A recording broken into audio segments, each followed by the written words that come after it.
Hello दोस्तों, आज मैं आपका स्टार्ट कर रहा हूँ official sample question paper social science का, जो कि आपका सेशन है, आपको पता ही होगा 2022-23। इसके साथ अब मैं शुरू करता हूँ आपका सेक्शन फर्स्ट। इसको आप ध्यान से देखिएगा, इसी तरीके का आएगा आपका पेपर, और जैसे मैं आपको बताऊंगा आपको उसी तरीके से लिखना है पेपर में, ठीक है। जब भी आप 100/100 करोगे मार्क। तो सुनो, सेक्शन ए में MCQ आएंगे 20, जो कि मैंने आपको उसमें बताया था टाइम मैनेजमेंट में भी। सेक्शन ए, तो इसमें फर्स्ट क्वेश्चन है, आप देखिएगा 1 मार्क में सारे क्वेश्चन 20 के 20। What helped in the colonization of Asian and African countries? Identify the correct statement from the following option. तो आपको आइडेंटिफाई करना है करेक्ट स्टेटमेंट इन ऑप्शंस में से। तो क्या क्या ऑप्शन है आपके? ऑप्शन है inter governmental policies for expansion of trade. तो ये तो आपका है ही नहीं है, मैंने बताया था आपको चैप्टर में पढ़ाते टाइम, पढ़ाया हुआ है आपको चैप्टर, सब पढ़ रखे होंगे आपने। Governmental invite to the mother countries for expansion, ये भी नहीं है। Technology investment and improvement in transport, यही है आपका आंसर, बिल्कुल करेक्ट, सही बात है जी, बिल्कुल यही है। तो डी ऑप्शन तो पढ़ने की जरूरत ही नहीं है, सी आ गया सही तो पहले ही। अब है आपका जो बाल गंगाधर तिलक ने जो न्यूज़पेपर स्टार्ट किया था, उसका विच of the following newspaper was started by बाल गंगाधर तिलक, ये आपका सेकंड क्वेश्चन है। तो इसमें आपका कौन सा आ सकता है? केसरी, ये बताया था आपको, हिंदू और केसरी, तो सेकंड में केसरी है, इसको ये बाकी के पढ़ने नहीं ऑप्शन जो सही मिल गया। तो फिर ये है आपकी राजा रवि वर्मा वाली जो पेंटिंग है, look the picture given below, इस पिक्चर को देखो, और ये आपके हिस्ट्री के लास्ट चैप्टर में से मैंने बताया भी था, आपके फेमस थे जो आर्टिस्ट हैं राजा रवि वर्मा, तो इनकी यही पेंटिंग। फिर क्या है, अब है आपका नेक्स्ट, इसमें नोट पे करके जो आपका the following question is for visually impaired candidates only, live question number जो 3 है उसी में से ये भी। तो आपका who among the following was the author of Gita Govind का ऑथर कौन है? ये तो आपको पता होगा, जयदेव है आपके, इसमें आपका आंसर है जयदेव। ओके, फिर है arrange the following in chronological order, तो आपको अरेंज करना है इनको। तो पहले क्या था आपका, देखिए, print culture created the condition for the French revolution, तो ये तो है नहीं, ये तो आपका जो है बाद में आएगा, आई थिंक लास्ट में आएगा सबसे। फिर Martin Luther writing led to beginning of the Protestant Reformation, ये भी नहीं है। मोनेस्को interpreted the message of the Bible, ये भी नहीं। John Gutenberg invented printing press, ये आपका फर्स्ट तो पहले ही आएगा, फिर सेकंड वाला आएगा, फिर आएगा आपका थर्ड वाला, फिर फर्स्ट वाला जो आपका लास्ट में आएगा। फिर आपको identify the crop with the help of following information, इस इन्फॉर्मेशन के द्वारा आपको आइडेंटिफाई करनी है क्रॉप। तो इसमें क्या है आपका, फर्स्ट है it is a crop which is used both as food and fodder. It is a kharif crop which requires temperature between 21 degree Celsius to 27 degree Celsius. फिर next it grows well in old alluvial soil, ये आपकी information, इसको देख कर ही आपको select करनी है। फिर use of modern inputs have contributed to the increasing production of this crop, तो इसमें क्या आपको सिंपल से पता होगा, मेज मक्का, आपकी बहुत आसान आएगा आपका पेपर, बिल्कुल भी प्रेशर की कोई बात नहीं है इसमें, स्ट्रेस की तो कोई बात है ही नहीं, स्ट्रेस तो लेनी है बिल्कुल भी। फिर है next question number 6, which of the following description in forest is not correct, जो नॉट करेक्ट है जो फॉरेस्ट में, तो सुनो भैया पहले, ये आपका ज्योग्राफी का चैप्टर आ गया यहाँ पे। Reserve forest reservation more than half forest, protect forest revolution 1/3 of the forest, ये तो करेक्ट नहीं है आपकी। अनक्लास फॉरेस्ट जो प्राइवेट इंडिविजुअल जो बेस्ड है एक तरीका से वो वाली, तो परमानेंट फॉरेस्ट ये आपकी गलत है, ये जो नॉट करेक्ट पूछिए कौन सी करेक्ट नहीं है, बस यही है। तो डी, बाकी तो आपकी तीनों करेक्ट हैं। Permanent forest reserve and class forest are protection of timber, wrong, ये गलत है आपका, बाकी तो सही है। क्वेश्चन नंबर 7 पर आते हैं, मैच द फॉलोइंग आप का ये पर है एमसीक्यू में, पहले रिसोर्सेज हैं, एक तरफ एग्जांपल है, एग्जांपल भी हैं, और रिसोर्स में तो रिन्यूएबल रिसोर्स है आपकी पहले, तो आपकी रिन्यूएबल रिसोर्स कौन सी होती है? फॉरेस्ट एंड वाइल्ड लाइफ में, समझ रहे हो। फिर क्या है आपका नेक्स्ट, नॉन रिन्यूएबल रिसोर्सेज, तो ये आपकी मिनरल्स होते हैं, और फॉसिल चौथा वाला है। फिर नेशनल रिसोर्स कौन सी होगी आपकी? तो ये था oceanic resource, sorry road canals and railway, third वाला होगा। इंटरनेशनल है आपका था इंटरनेशनल सोर्सेज है, ओशियनिक रिसोर्सेज में। तो ठीक है, तो आपका ऑप्शन हो जाएगा डी इज करेक्ट। नेक्स्ट है आपका क्वेश्चन नंबर 8। इसमें भी इनकरेक्ट ही करना है, one from the following identify करना है। Consider the following regarding the power sharing arguments in Belgium and identify incorrect one from the following. तो इनको आपको इनकरेक्ट चूज करना है। तो है अब आपका क्वेश्चन नंबर 8 है ना, तो इसमें फर्स्ट ऑप्शन पढ़ना है पहले तो आपको। Equal number of members from Dutch and French community in the central government. तो ये तो सही है, सही बात है जी। तो बिल्कुल separate government for Brussels and equal representation of community, ये भी सही है। ये आपके बेल्जियम मॉडल की बात चल रही है, जो 4 जो अमेंडमेंट हुए थे वही है ये। और सी है आपका the state government which subordinate to the central government. यही वाला गलत है, आपका आंसर नंबर सी सही होएगा इसमें ऑप्शन में। Community government elected by people belonging to one language community, हाँ ये सही आपका लैंग्वेज पॉलिसी वाली में है। फिर आता है आपका 9। Which one of the following subject comes under the legislation of centre and state in India. तो इसका ऑप्शन है आपका एजुकेशन। तो इसका फर्स्ट ही सही होएगा आपका एजुकेशन। फॉरेस्ट भी नहीं है, बैंकिंग भी नहीं है, ट्रेड भी नहीं है, तो एजुकेशन ही होगा आपका। विच of the following statement is true regarding feminist movement. Feminist मतलब नारीवादी जो मूवमेंट था उसके रिगार्डिंग पूछा है। तो इसमें है आपका ऑप्शन बता देता हूँ मैं, देखिए ऑप्शन में ए में a group which favours giving more power to working women at rural and urban level. Second option है आपका a movement that believes in giving exclusive right to female in urban areas, ये भी है आपका गलत। फिर next radical women movements aimed equality in personal family life as well as, यही वाला सही है, लाइफ एज वेल वाला जो आपका सी वाला है रेडिकल वुमेन वाला, यही सही है आपका ऑप्शन। फिर आपका आ जाते हैं आगे क्वेश्चन नंबर 11 में which one among the following pairs is correctly matched. मतलब ये मैचिंग है ये आपको एक तरीके से, तो कौन सा मैच कर रहा है वो बताना। तो है आपका लिस्ट फर्स्ट में देखिए भारतीय जनता पार्टी, ये देखिए जी इसको मैं यहीं पे कर देता हूँ, देख सकते हैं आप भारतीय जनता पार्टी वाला है। सेकंड में कांग्रेस पार्टी, थर्ड है communist party of India, D है मिजो नेशनल फ्रंट। तो अब बताते हैं अब हम आपको इसमें सही क्या है। तो इसमें आपका है कौन सा वाला ऑप्शन सही होगा, इसमें होगा आपका भारतीय जनता पार्टी वाला। कौन सा वाला होगा जी, भारतीय जनता पार्टी, ये रहा option A is correct. National democratic alliance होता है इसमें, तो यही वाला होगा स्टूडेंट्स आपका सही।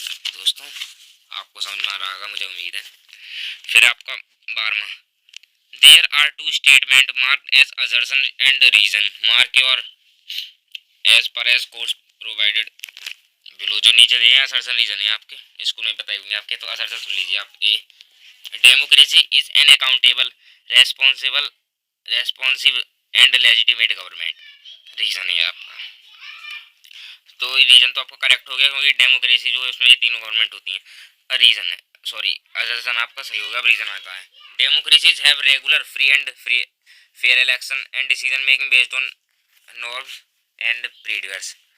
तो भैया ये आपका ये सही है और इसका एक्सप्लेनेशन भी सही किया है इसने, और रीजन ने आपका सर्जन का दोनों ही सही है।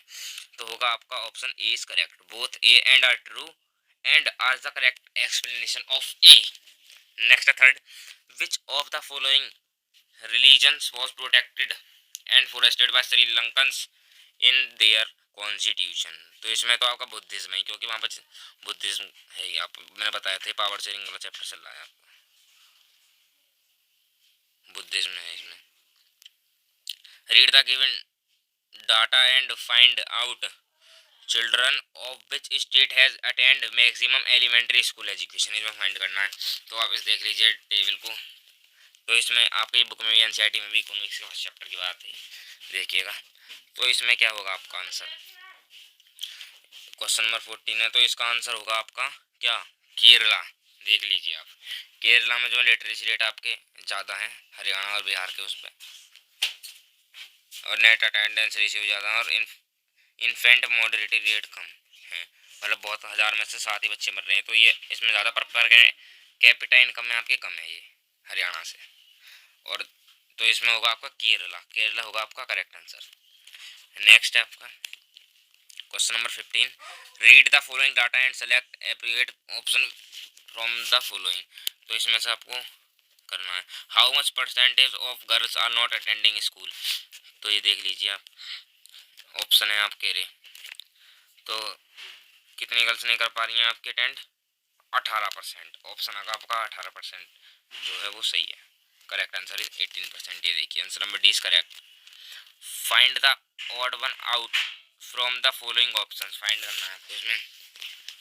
तो होगा इसमें tourist guide, barber, tailor and potter. वैसे आपको इसको मैं ऑप्शन बता देता हूँ, चलो है इसमें D option is correct. Indian railways, jet Airways, और जी आपका दूरदर्शन, दूरदर्शन आपका वो है सॉरी चैनल 1 दूरदर्शन न्यूज़पेपर वाला, एंड मेट्रो। यही है आपका ऑप्शन डी इज करेक्ट। देख लीजिए फिल इन द ब्लैंक्स है आपके। सेक्टर है और क्राइटेरिया यूज्ड है। सेक्टर क्या है, प्राइमरी सेक्टर है, tertiary sector, nature of economic activity, organised and organise sector. तो हो गया आपके नेचर ऑफ एम्प्लॉयमेंट, क्योंकि इनमें आपका एम्प्लॉयमेंट मिला है। ऑर्गेनाइज सेक्टर जो सरकारी गवर्नमेंट जॉब्स होगी आपके, और अनऑर्गेनाइज जो प्राइवेट जॉब्स होगी जहाँ पर पेड लीव्स नहीं हो, इस तरीके से सब पढ़ाया हुआ है आपको, आपने मुझे पता है, सब आता है आपको। इसमें 18 क्वेश्चन है, read the information given below and select the correct option. Rohan has taken a loan rate 5 lakhs from the bank to purchase house on 12% rate of interest. Next, he has to submit papers of new house and salary record to the bank. What is the process called? इसको क्या कहेंगे आपके collateral. ये आपका एक money and credit वाले chapter में से कोलेटरल। देख लो, आपको मैं साथ ही साथ आपके चैप्टर बता रहा हूँ। 19 में मैं आपका विच of the following international agencies allow free trade and work on mutual trade between countries। वो होती है WTO, world trade organisation, WTO। Identify the correct statement about globalisation के उस पर आपको करना है आइडेंटिफाई करेक्ट ऑप्शन। तो है आपका इसमें removal of barriers by government, ये भी सही है। Foreign company allowed to set up factories, ये भी सही है। Has enabled all companies to increase their investment। चौथा है आपका ही लैंड फॉरेन इन्वेस्टमेंट। तो इसमें लगता है मुझे आपको तीसरा और चौथा गलत है, मेरा दूसरा सही है। आपको देखते हैं option A is correct, first and second. Next आ जाता है आपका section B, very short answer, जो कि है आपके 4 और 8 नंबर के, 2 नंबर का 1 है। तो जी अब मैं आपको बताता हूँ, analyse any 2 factors whether responsible for the great depression in America during 1929। ये देखिए अब आपका आंसर भी है इसमें, इसीलिए मैंने आपकी मार्किंग स्कीम से ही आपको पढ़ा रहा हूँ खोल के। क्या पता आपको मेरा ऐसे बताया हुआ समझ में ना आए, तो आपको मैं बताऊंगा इसमें से कितना कितना लिखना है आपको। ऐसा नहीं है कि सारा ही लिखना है, मैं बताऊंगा। इसमें आपसे 2 पॉइंट मांगे पहले बात तो, और आपके 6 पॉइंट दिए गए हैं। तो पहला काम आपको जो आपको आसान लगे, इसमें पॉइंट छोटे उनको लिखना है आपको। तो एग्रीकल्चर ओवर प्रोडक्शन रीनेम्ड, अगर आप सिर्फ इसको ये लिख देंगे ओवर प्रोडक्शन, एग्रीकल्चर का ओवर प्रोडक्शन हो रहा है, तो भी सही है। और फेलिंग एग्रीकल्चर, ये भी सही है। और यूएस जो था वो अपने लोन्स को विड्रॉल कर रहा था, ये भी सही है, जो आपको चौथे पॉइंट में दिया गया है। और जी और क्या था आपके, और उसके बैंक बंद हो गए थे, हजारों बैंक बंद हो गए थे। और इंक्रीज हो रहा था, अनएम्प्लॉयमेंट का इंक्रीज हो रहा था, और इनकम लार्ज स्केल पे डाउन हो गई थी। बस तो यही आपका पॉइंट, ये देख लीजिए लिखे हुए आपको। मैं ऐसे तो बताऊंगा नहीं, क्योंकि मुझे पता है फिर ज़्यादा लंबी वीडियो देखने वाले हो नहीं, तो इसीलिए मैंने बता दिया आपको। जो आपको पॉइंट्स बताए आप इनको ही लिख पाओगे तो अभी सही है आपका। यानी 2 पॉइंट लिख देने हैं, इतने क्या पता इसमें बड़े लग रहे हों आपको, इस वजह से। तो है अब आपका next, mention the provision that constitute into secular country कैसे कहा जाएगा। तो जिसका no official religion, first point सुन लो आप, इसके उससे सुन लो और मेरे उससे भी, इसमें आप देख सकते हैं, देख लीजिएगा जो भी लिख रहा है आपका। और मैं अपनी तरफ से बता रहा हूँ जो पॉइंट्स मैंने अपने तैयार किए हैं। तो नो ऑफिशियल रिलीजन होगा एक तो आपका, और constitution prohibit discrimination on grounds of religion, ये होगा। और no interfere in matters of religion, मतलब गवर्नमेंट इंटरफेयर नहीं कर सकती है जो आपके मैटर्स है रिलीजियस मैटर्स में। फिर है secularism is an idea constitutes one of the foundation of our country, ये लिख देना। आपको 2 पॉइंट लिखने हैं, तो आप या फिर कोई एनी रिलेवेंट पॉइंट जो आपको मुझसे अलग पता हो गया पता, उसको लिख देना आप, जो भी याद हो आपको। एनी रिलेवेंट पॉइंट का मतलब आपका यही होता है कि कोई और सा पॉइंट भी वो भी चलेगा इसमें। फिर है जी आपका, और जहाँ पर मतलब डिस्क्रिमिनेशन नहीं करा जाए किसी भेदभाव इसके उसमें, वही सेकुलर कंट्री है आपकी। Suggest any two ways to conserve energy resources in India, तो इनको कैसे करेंगे हैं? तो आपका ये मेरे रिपोर्ट में भी आया था, अभी क्वेश्चन अभी हुआ है। यूजिंग पावर सेविंग डिवाइस करेंगे, यूज़ करेंगे, और मतलब यूज़ मिस यूज़ नहीं करेंगे एनर्जी का, और वेस्ट नहीं करेंगे, यही पॉइंट है आपके। यूज़ नॉन कन्वेंशनल एनर्जी को यूज़ करेंगे हम। और जी आपका switch off electricity when not in use, मतलब हमारी यूज़ में नहीं होगी तो उसको बंद करना है। और use public transport system intent of invent individual vehicles. Okay, any two point लिखने कोई से भी, और रिलेवेंट में भी कुछ और लिख सकते हैं जो आपको बताऊं। Suggest any two ways to improve the use of solar energy, आपका और मैं चॉइस में तो रेडी, इसमें तो आपके छोटे छोटे पॉइंट है, आप उनको भी लिख सकते हैं, मुझे तो वैसे यही वाले पता है। Reducing the cost of solar panels, use of efficient solar panel models, और जी इजी इंस्टॉलेशन ऑफ प्रोसेस, और अवॉइडिंग इंस्टॉलिंग सोलर पैनल्स इन शेडेड एरियाज। तो आपको ये याद करनी है, 2 पॉइंट याद करनी है कोई भी। फिर आपको 24 question, in what ways government can increase मतलब employment in the rural sector, rural sector में किस तरीके से इंक्रीज कर सकता है, जैसे आपकी फैक्ट्रीज लगाकर, और जी न्यू प्रोजेक्ट मतलब new constructed dam, canals, railway lines बिछाकर, इस तरीके से, क्योंकि लोग लेबर की जरूरत पड़ेगी तो लोग वहाँ पर काम पे लगेंगे, तो ये हो गया आपका एम्प्लॉयमेंट बढ़ेगा उससे। और इंडस्ट्रीज लगनी चाहिए, और स्कूल्स खुलने चाहिए आपके, और टूरिस्ट प्लेस भी बनने चाहिए, जिससे कि उससे भी होगा बाय प्रमोटिंग टूरिज्म, ये देख लीजिए लिख फिर आपका 5वें पॉइंट में। और जी क्या होएगा आपका, यही लिख देना आपको, बस लिखनी कितनी है, 2 ही तो लिखनी है, यानी 2 पॉइंट, ये देखिए।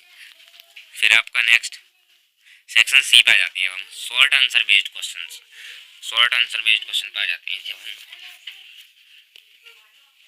How was the social and political situation of India affected by first world war, मतलब जो फर्स्ट वर्ल्ड वार ने आपकी कंडीशन क्रिएट करी थी उनको लिखना था। एक तो आपकी शॉर्टेज ऑफ फूड ही हो गया, और हो गया जी आपका उसने new economic political situation create कर दी थी, और introduce by income tax, and हो गया आपका क्रॉप फेलियर, और जी आपका एपिडेमिक जो मतलब बीमारी जो थी वो, और recruitment of force in villages.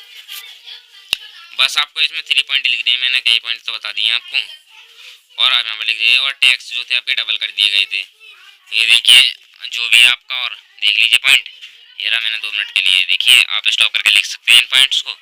चलिए आइए अब अगले पे, how did the Indian merchant and industries relate themselves to the civil disobedience movement, मतलब जो इंडस्ट्रीज थे और मर्चेंट उन्होंने कैसे अपने आप को जोड़ा इस सिविल डिसोबीडियंस मूवमेंट में। तो भैया अब बताते हैं हम आपको इसमें कौन सा आपका होगा फर्स्ट पॉइंट, सुनिए। Indian merchants and industrialist were keen on expanding their business and reacting against colonial policies restrict business activities, मतलब वो इसलिए जुड़े थे अपनी वो बिजनेस, उनकी बिजनेस में घाटा आ रहा था, और कॉलोनियल जो पॉलिसीज थी उनसे भी उनको रेस्ट्रिक्टेड लगा रखा था उनकी बिजनेस एक्टिविटीज़ पर। और जी आपका they wanted protection against import of foreign goods and rupee sterling foreign exchange ratio that would decrease imports. फिर आपका नेक्स्ट थर्ड पॉइंट है, the organised business interest they formed the Indian industrial and commercial congress and federation of the Indian chamber of commerce and industry, जो आपका FICCI है, ये हो गया आपका एक। और most businessman wanted to flourish trade without constraints, यानी 3 पॉइंट लिखने हैं आपको, इसे लिख सकते हो जो मैंने बता भी दिए आपको इतने सारे। तो अब आपको question number 26, examine the factors that influence the distribution pattern of the railway network in India, मतलब रेलवे को कैसे इंडिया में फैला गया उसका पैटर्न है जी। सुनो जी, physical and economic factor have influence the distribution, मतलब फिजिकल और इकोनॉमिक फैक्टर्स के देखते हुए फर्स्ट पॉइंट है जी आपका नॉर्दर्न प्लेन में level land high population density and rich agriculture resources have favour development of railways in these plains. Okay, बस आप यहाँ तक लिखेंगे तो अभी आपका सही है। Peninsular region and Himalaya region की बात करें अब, it is highly terrain, the railway tracks are laid through low hills gaps और ट्यूनल्स। अगर आप यहाँ तक भी लिख देंगे सही है। और it is very difficult to lay the railway lines, इन जगह पर बिछाना भी मतलब बहुत डिफिकल्ट है रेलवे लाइन्स को। जैसे आपका ये राजस्थान में भी आपका रेतीली जगह में भी नहीं बिछाया जा सकता। डेजर्ट इन राजस्थान कहाँ गया, ये डेजर्ट इन राजस्थान में नहीं बिछाया जा सकता। तो मतलब ये चीज़ है आपकी, आपको देख लीजिएगा आपकी एनसीईआरटी में, मैं आपको वीडियो में बता चुका हूँ वैसे। तो यही है। अब ये क्वेश्चन तो भैया आपका इतना हुआ है बहुत ही ज़्यादा, मतलब बहुत ही ज़्यादा आया ये क्वेश्चन तो आपके पिछले कुछ सालों में भी। In what veg multinational cooperation different from other companies, explain with example. ये मतलब डिफरेंट क्यों है अदर कंपनीज से। आप तो सुनो, तो क्वेश्चन नंबर आ गया जी आपका 27 की बात चल रही है, देखते रहो। Domestic companies tend to restrict their operation to the country of origin while multinational cooperation operate in more than 2 countries, जो कि दो मोर देन 2 कंट्रीज में होता है। हो गया आपका, और हो गया आपका मल्टीनेशनल कॉर्पोरेशन, और इसमें आपका फॉरेन इन्वेस्टमेंट होता है, समझ रहे हो ये। और unlike their domestic financial management counter multinational are subject to exchange rates that differ based on the prevailing inflation rate of foreign countries where they operate. तो आपको ये पॉइंट लिखनी है 3, और आप पढ़ लीजिएगा इसमें से, और आपको जौन से लिखने हो जो आपको याद हो जाए बढ़िया तरीके से, आप उनको भी लिख सकते हैं। Different between democratic and non democratic country government, या फिर बोलो ऐसे भी आ सकता है, और आपका ऐसे भी आ सकता है ये क्वेश्चन कि मतलब मोनार्किकल सिस्टम एंड डेमोक्रेसी के बीच में डिफरेंट। तो आपको एक ही डिफरेंट लिखना है जो मैं बता रहा हूँ। तो देखिए जी, अब पहले आपको पॉइंट बता रहा हूँ। डेमोक्रेटिक गवर्नमेंट और ट्रांसपेरेंट रहती है, लेजिटिव और ensure the legitimate and accountable, various non democratic government are selected from their own discretion, जहाँ पे कि यहाँ पे तो लेजिटिमेट गवर्नमेंट रहती है और अकाउंटेबल, और वहाँ पे क्या है कि आपका मतलब अपने आप ही डायरेक्ट पावर एक आदमी के हाथ में रहेगी जी, और सीधे चुना जाएगा, ना कोई वोट पड़ेगी ना कुछ। Democratic government provide dignity and freedom to all without any discrimination, मतलब कि आपका जो मतलब इसमें उल्टा लिखना है आपको, जो है नॉन डेमोक्रेटिक में, जो डेमोक्रेटिक में उससे उल्टा। तो यहाँ पर डिग्निटी और फ्रीडम दिखाने को मिलती है, और अकोमोडेशन होता है सोशल डाइवर्सिटी का, और majority can not rule minority, और वहाँ पे क्या है मेजॉरिटी रूल करती है माइनॉरिटी पे भी। और जी आपका कॉन्फ्लिक्ट यहाँ पे अवॉइड होते हैं, और वहाँ पे ना होते, वहाँ पे तो और कॉन्फ्लिक्ट हो जाने। और inherent dignity without any discrimination, और वहाँ पे डिग्निटी होती है वो भी डिस्क्रिमिनेशन के साथ आपकी नॉन डेमोक्रेटिक में। और क्या है, और यहाँ पर रूम रहता है आपको करेक्ट करने के लिए मिस्टेक को, वहाँ पे कोई नहीं, सीधे गोली मारी जाएगी। कोई मिस्टेक सही नहीं हो रही तुम्हारी, अब सीधे गोली धमा देसी ना, खत्म खेल, ना रहेगी बांस ना बजे बांसुरी। मान लो लड़ाई है कि 2 दिन में वहाँ, तो जहाँ पे मोनार्की का सिस्टम है तो वहाँ पे क्या करेगा, यहाँ पे जो है कोर्ट कचहरी में जाएंगे वो आराम से बनेगा काम, वहाँ पे सीधे गोली मारी, एक को गोली मार दी, एक को भेज दिया, जा खेल खत्म, योर गेम इज ओवर। फिर आपका question number 29, tertiary sector is different from other sector, justify the statement with suitable arguments। First option, tertiary activities are an stands for production process, ये आपको थर्ड में दे रखा है, मैंने फर्स्ट में याद कर रखा था, कोई नहीं। tertiary sector is basic service sector where primary and secondary sector are the sectors that produce goods। मतलब अगर tertiary sector ना होएगा तो फिर आपका ना गुड्स जाएगा कहीं पर, ना ट्रेड होएगा, कई चीज़ का घाटा लग जाएगा ना। और सर्विस मतलब सर्विस सेक्टर बोलते हैं, और ना आपकी जैसे आर्मी है तो ये सर्विस दे रही है, बैंकिंग व्यवहार की ये भी बंद हो जाएंगे। और जी इट जनरेट्स मोर एम्प्लॉयमेंट, ये बहुत ज़्यादा एम्प्लॉयमेंट करता है। Tertiary sector provide service like transport, banking, communication. 3 point लिखने हैं आपको मात्र। अब आ जाते हैं सेक्शन डी, आपको बड़ा लगता है पर बहुत आसान रहता है सेक्शन तो मुझे। तो इसमें क्वेश्चन नंबर 30 पे आगे लॉन्ग आंसर बेस्ड क्वेश्चन, जो कि 5 नंबर का आपका। तो highlight the various measures and practices that French revolution introduce to create a sense of collective identity amongst the French peoples. French peoples क्या मतलब किस तरीक़ा से वो हुई थी ideology collective sense of identity किस तरीका से बनाई गई थी। तो फर्स्ट ऑप्शन मत देखो, इसमें तो आपके बड़े बड़े दे रखे, मैं आपको सीधे सीधे छोटे छोटे बताऊंगा। Adopted measure weight and measure system, ठीक। Abolish the internal custom duties, हो गया। 2 पॉइंट तो आपके यही हो गए।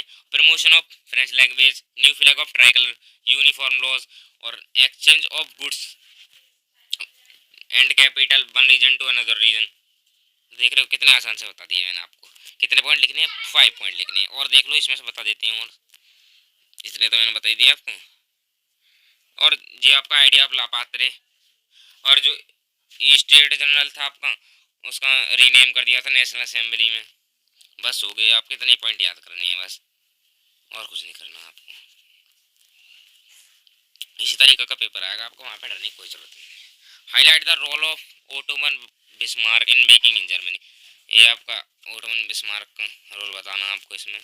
तो Prussia took the leadership of unification of Germany, याद होना चाहिए आपको इसके लिए। Prussia took on the leadership of the movement for national unification. Next है इसमें आपका पॉइंट, आपको 5 पॉइंट बताने और रिलेवेंट जो भी आपको याद हो उनको बता सकते हैं आप। तो its chief minister Otto von Bismarck was the एट्रिक of this process carried out with help of Prussian army and Brunikeshi. Next point, in January 1871, the Prussian King William I was proclaimed German Empire in a ceremony held at Versailles. तो आपको और भी कोई point है इसमें, बड़े बड़े दे रखे हैं आपके वैसे, पर आपको इसमें लिख रहा है ना एनी रिलेवेंट पॉइंट, तो आप किसी भी रिलेवेंट पॉइंट को लिख सकते हैं। 5 लिखने हैं और 3 आपको मैंने बताई दी।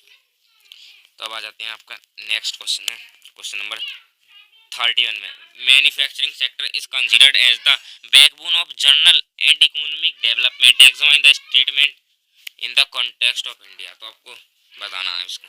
सुनो फर्स्ट पॉइंट, इसमें भी देखते रहिएगा और जो मैं बता रहा हूँ उनको भी सुनते रहिएगा। फर्स्ट पॉइंट है आपका इसमें, it helps in bringing foreign exchange, ये ब्रिंगिंग फॉरेन एक्सचेंज में हेल्प करती है, क्योंकि इसमें जब मैन्युफैक्चर होगा कुछ सामान, जब तो हम एक्सपोर्ट करेंगे किसी भी सामान को। Next, it helps in eradication of employment and poverty from our country. Eradication मतलब खत्म करना, अनएम्प्लॉयमेंट को खत्म करना और पॉवर्टी को अपनी कंट्री से। Next, manufacturing industries help in modernising agriculture, को मॉडर्नाइजिंग में न्यू फर्टिलाइजर्स आ रहे हैं इस तरीके से। और it helps in reducing the heavy dependence of people on agricultural income by providing them jobs in secondary and tertiary sector. और आपके 5 पॉइंट लिखे हैं और एनी रिलेवेंट पॉइंट लिख सकते हैं कोई भी। Next, examine the multi pronged aspect of information technology and electronic industries. तो इसमें फर्स्ट पॉइंट सुनिएगा, आप इसमें देख लीजिएगा जो भी आपको लिखना हो, और मैं बताता हूँ फिर first point. Major impact of industries has been employment generation, industries का जो आपको मेजर इम्पैक्ट है वो है एम्प्लॉयमेंट को जनरेट करना। नेक्स्ट है, electronic industries covers a wide range of products from translator set to vision, मतलब टेलीविजन और मोबाइल के द्वारा प्रचार करना, एडवर्टाइजमेंट एक तरीके से। Next point, Bengaluru has emerge as the electronic capital of India, इसको बेंगलुरु जो है emerge the electronic capital of India. Other important centres for electronic goods are Mumbai, Delhi, Hyderabad, Pune, Chennai, Kolkata, Lucknow and Coimbatore. ये आपको याद करनी है। और आपके जो 18 software technology park provide single window service the high data communication facility to software expert. और आपका ये सॉफ्टवेयर जो टेक्नोलॉजी पार्क है आपके आएंगे, मैंने आपको मैप में बताया है, जैसे आपको नोएडा वाला होगा, पुणे वाला होगा, तो आपको ज़रूर आएगा ये, ठीक है ना, याद रखना है इनको। और क्या है, बस यही है। और एनी रिलेवेंट पॉइंट जो तुम्हें याद आ रहा हो उसको लिख देना। चलो एक पॉइंट और बता देता हूँ, the continuing growth in the hardware and software is key to the success of IT industry, information technology IT in India। अब किसी भी 11 पॉइंट को लिख देना, 5 पॉइंट लिखने हैं आपको। The role of political parties in India, ये आ सकता है, या the function of political parties of India, the necessity of political parties of India, कोई भी क्वेश्चन बन सकता है इस तरीके का लिखने। इसमें समय फंक्शन ही आपका सिग्निफिकेंस पूछ सकता है। तो है आपका first parties contest the election, parties election conduct करवाती है। और play decisive role in making laws of country, और मतलब जो लॉ बनाती है इनके लिए, और shape public opinion and elect parties that lose in the elections play the role of opposition मतलब कुछ पार्टी अपोजिशन का रोल करती हैं जो कि बैन नॉट इन मेजोरिटी, जो मेजोरिटी में नहीं होती हैं। और जी पार्टीज ही गवर्नमेंट को बनाती हैं और चलाती है। Parties form and run government. और parties but forward different policies and programs and the voters choose from them. Voter के द्वारा चुनी जाती हैं और मतलब जो पॉलिसीज बनाती हैं बढ़िया बढ़िया से उनके हित में, समझ रही हो, नहीं तो मतलब उनकी सपोर्ट में, से पब्लिक ओपिनियन ही रहा। और एनश्योर लेजिटिमेट गवर्नमेंट, अगर पार्टीज हैं तो मोर देन 2 पार्टीज जो होती हैं आपकी। Provides people access to government machinery and welfare scheme implemented, welfare scheme बनाती हैं। और नेक्स्ट है आपका, इसमें 5 पॉइंट लिखने हैं आपको और एनी रिलेवेंट पॉइंट जो भी कोई याद आ रहा हो आपको उसको भी आप लिख सकते हैं इसमें। और नेक्स्ट पॉइंट है आपका डिस्क्राइब द नेसेसिटी और यूटिलिटी पॉलिटिकल पार्टीज इन डेमोक्रेट कंट्री। तो नेसेसिटी इसमें आपको वो वाले पॉइंट भी चल सकते हैं इसमें कुछ पॉइंट पर, जैसे मेक पॉलिसीज ये आपका जस्टिफाई अपोज देम, इस मतलब वो वाले पॉइंट पे आपके इसमें कुछ चल सकते हैं। तो इसके बता देते हैं। फर्स्ट पॉइंट है, इसकी मैं सेम आपको ऐसे बता देता हूँ क्योंकि इसमें छोटी हैं वैसे भी। Elected representative will be accountable to their constituency for what they do not in the locality. Next point बता दूँ, इसको आपको यहीं तक लिख देना तो अभी कोई दिक्कत नहीं। They need mechanism to support और restrain the government make policy justify oppose them. और ये आपकी डेमोक्रेट और आप जो आउटकम्स है ना डेमोक्रेसी के वो भी लिख सकते हैं कुछ। तो आप अगर कुछ पॉइंट इसमें से और कुछ इसमें से भी लिख देंगे तो अभी आपको पूरे मार्क मिलेंगे, क्योंकि आपसे मात्र 5 पॉइंट ही तो पूछे हैं तो आपको भी लिख देने। अब आ जाते हैं नेक्स्ट पे। Explain the role of SHGS social self help groups in rural society में भी। तो इसमें क्या है आपको, इसमें मतलब आपको उनके ऑब्जेक्टिव्स लिख देने हैं, फंक्शंस कुछ भी मान लीजिए अब। तो है ये the idea is to organise rural poor in particular woman into small self help groups SHGS and pool मतलब कलेक्ट देयर सेविंग्स। मतलब कि इसमें जो आपके 15 से 20 रुपये सेव करते हैं, 15 से 20 मेंबर्स होते हैं जो कि 25 से 100 रुपये डेली का सेव करते हैं और डेली आकर मिलते हैं और डेली सेव करते हैं। और इसमें आपका जो है members can take small loans from group, मतलब इसमें से स्मॉल सा छोटा सा लोन भी मिल जाता है आपका। और इसमें लो इंटरेस्ट रेट होता है और ना ही डॉक्यूमेंटेशन कोलेटरल की जरूरत नहीं होती है। और जी आफ्टर अ ईयर और 2 it if the group is regular in saving it becomes eligible for availing loan from the bank. Next point, most important decision regarding the saving and loan activities are taken by group members के द्वारा लिया जाता है। बस आपको ये लिख देना, आपको 5 ही तो पॉइंट लिखने सारी। और explain the significance of reserve bank in Indian economic RBI। तो इसमें है आपका first point, it supervises the function of formal source of loans. जो फॉर्मल सोर्स ऑफ लोन्स है उसको ये सुपरवाइज करती है। और RBI monitors that banks actually maintain the cash balance, ये मेंटेन करती है कैश बैलेंस को बैंक का। The banks maintain A minimum cash balance out of the deposit they receive. और periodically bank have to submit information to the RBI on how much they are lending to whom at what interest rate। ये decide करती है कि मतलब decide नहीं, इसको information दी जाती है कि किसने कितना लोन लिया और कितने इंटरेस्ट रेट पे ये। और ये आपकी जो करेंसी रिलीज करती है वो भी बिहाफ ऑफ सेंट्रल गवर्नमेंट। अब आते हैं आपका केस बेस्ड बोलो या सोर्स बेस्ड बोलो, एक ही बात है। तो आपको ये पढ़नी ही रहती है, वहाँ पे आएंगे 3 आएंगे 4000 नंबर की और 12 नंबर की होंगी टोटल। तो ये आपको पढ़नी रहती हैं, पढ़ लीजिएगा आप उसको। मैं इसके आंसर डिस्कस करता हूँ बस।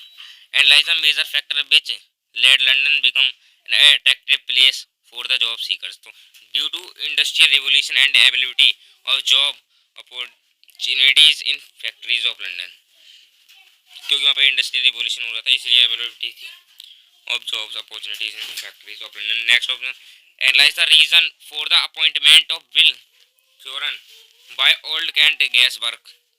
इसका भी आपको ऊपर ही पढ़ लेना पहले सोर्स, उसके बाद आंसर लिखनी है। हो सकता है आपको आंसर ना भी मिले उसमें, तो उसके बिहाफ पर लिख लेते हैं, आपको हिंट मिल जाती है उससे एक तरीके से।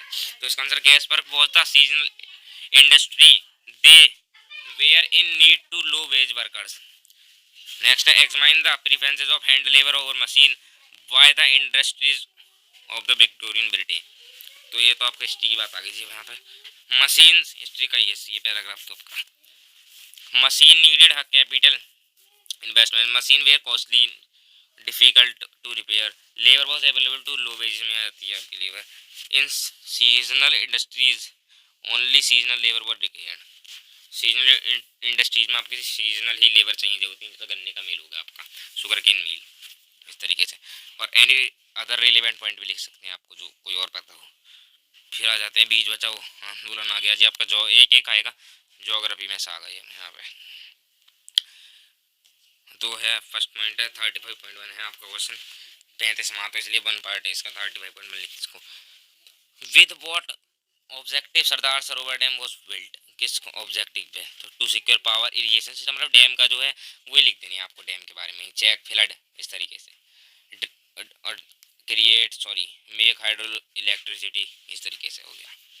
टाइडल नहीं बनेगी इसमें से। Drinking water for drought prone region, और एनी रिलेवेंट पॉइंट जो मैंने बता दिया आपको, एनी वन लिखना, कोई सा भी एक पॉइंट यार दोस्तों, एक पॉइंट लिखना, क्यों डर रहे हो, डरो बहुत हो आप। एक तो analyse the reason of protest by the tribal people, analyse करना, ऐसा 1 पॉइंट लिख देना। हार्म ऑफ हार्वेस्ट, मान लो loss of livelihood, demand of rehabilitation, बस ये हो गया आपके, 1 पॉइंट लिख देना, कोई सा भी लॉस ऑफ लाइवलीहुड लिख दो, कोई दिक्कत ना, और अदर कोई जो तुम्हें याद आ जाओ उसे लिख दो।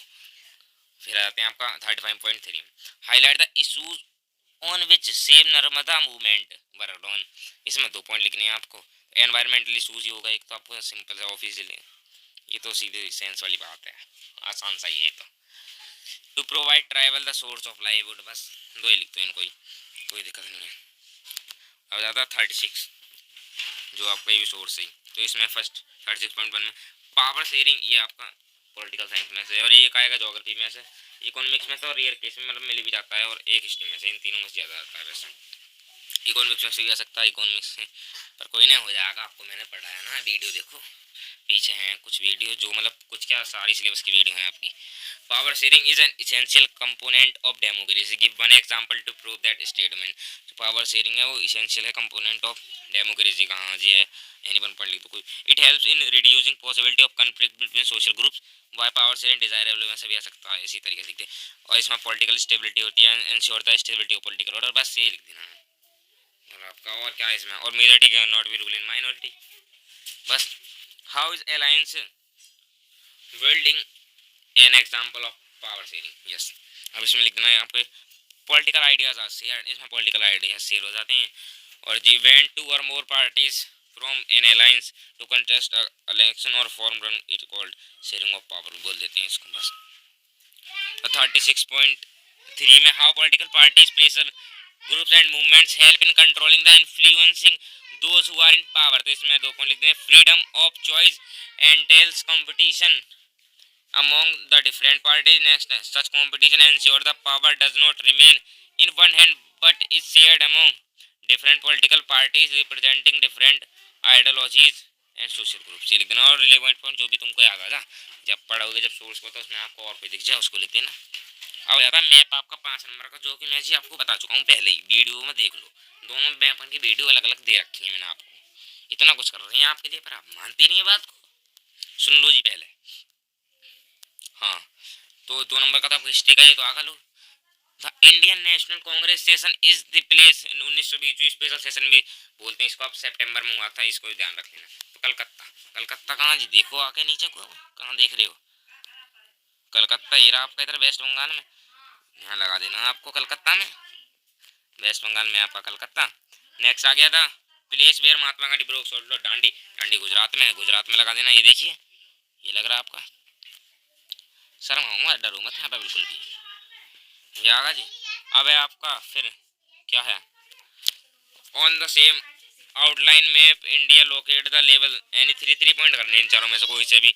तो आपका विश्व तो बहुत आसान है, आपको इस तरीके से दे रखे हैं, पर वहाँ पे आपको ऐसा ना आएगा कि महाराष्ट्र उत्तर प्रदेश लिखी हुई ना आएगी, आपको खुद वहाँ पे करना है, वरना कलकत्ता और डांडिया, क्योंकि ये तो मार्क्स वो है ना, मार्किंग स्कीम इस वजह से लिख रही है आपके, बस ऐसा आएगा था place where Mahatma Gandhi broke salt, लोग समझ रहे हो ना। हीरा कुंडम कहाँ पे आपका ऐसा पूछा जाएगा, तो उड़ीसा, उड़ीसा में लगा देना हीरा, हीराकुंड डैम है जी आपका उड़ीसा में। कहाँ है उड़ीसा? हीरा, ये देखिए हीराकुंड डैम हो गया आपका। फिर next Tarapur atomic power station Maharashtra में है, महाराष्ट्र में लगा देना हीरा आपका, मुंबई महाराष्ट्र, तारापुर हीरा। फिर देख लेना क्या है जी आपका India Noida software technology park है उत्तर प्रदेश में लगा देना हीरा, नोएडा वाला। और जी आपका लास्ट है कोची पोर्ट है शायद, हाँ हीरा कोची पोर्ट आपका केरला में, ये भी लगा देना। ये रहा कोची पोर्ट, अब देख लो है ना वही मैप जो मैंने आपको दिया वीडियो में, तो आपको देखनी है ना वो वीडियो, जब तो आप 5 नंबर के मैप ने छोड़ा होगा वहाँ पे। बस इतना सा है, तो आपका हो गया सैम्पल पेपर कंप्लीट, इसमें कुछ भी नहीं लगा ज़्यादा टाइम, बस आपको ऐसे ही करना है वहाँ पे। और थैंक यू।